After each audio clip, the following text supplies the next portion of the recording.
Hello everyone, আমি Shibsundar Dutta lappy shop থেকে। আজকে ভাই পারচেজ করলে আমি একটু বলে দিই। এইচপি রয়েছে, i5 রয়েছে, 10 জেনারেশন রয়েছে, ফিঙ্গারপ্রিন্ট রয়েছে। আমার কাছে দেখতে পাচ্ছেন বন্ধুরা কোয়ান্টিটিতে ল্যাপটপ চলে এসেছে। ব্যাক সাইডে একবার দাদাকে বলবো দেখানোর জন্য, এই যে কত পরিমাণ চলে এসেছে।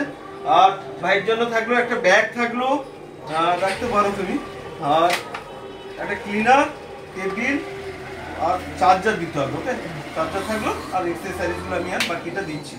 তো আলটিমেট আজকে ল্যাপি শপে এসে কেমন লাগলো প্লিজ? কোথা থেকে এসছো তুমি? আমি পশ্চিম মেদিনীপুর ঘাটাল থেকে। পশ্চিম মেদিনীপুরে ঘাটাল, আপনারা অনেকেই জানেন, অনেকটা ডিস্টেন্স রয়েছে। যাই হোক, আজকে ল্যাপি শপে এসে কেমন লাগলো? ল্যাপি শপে এসে আমার খুব ভালো লাগলো, দাদার সাথে মিট করে আরো খুব ভালো লাগলো। আর এই জিনিসটা, এই যে প্রোডাক্টটা আমি নিয়েছি, এতে আমি খুব হ্যাপি। ওকে, আমি আরেকটা কোয়েরি করি, অনেক সময় বলি আমি ভিডিওতে যে আমাদের ল্যাপটপ একদম ব্র্যান্ড নিউ কন্ডিশনে থাকে, মেটালে থাকে, ঠিক তো কথাটা? না ভুল? শপে আসার কারণ ভালো। ওকে, রিভিউ দেখেছো, খুবই ভালো লেগেছে। রিভিউ দেখে ভালো লেগেছে আর এসে ভালো লেগেছে তো? তাহলে ভিডিওটাকে প্লিজ একবার লাইক শেয়ার কমেন্ট করতে বলে দেবেন। অবশ্যই লাইক শেয়ার কমেন্ট করুন। ওকে, থ্যাংক ইউ।